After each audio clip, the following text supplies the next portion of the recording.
credit score is a numerical representation of an individual's creditworthiness and is influenced by various financial behaviors. Here's a concise overview of factors affecting credit scores. Payment history. Timely payments on credit accounts, loans and bills positively impact credit scores. Late payments, defaults and bankruptcies have adverse effects. Credit utilization. The ratio of credit use to the total available credit, known as credit utilization, affects scores. Lower utilization is favorable for credit scores. Length of credit history. The length of time credit accounts have been open influences scores.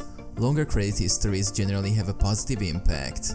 Types of credit used. Having a mix of credit types such as credit cards, installment loans and mortgages can positively impact credit scores. New credit. Opening multiple new credit accounts within a short period may negatively impact scores.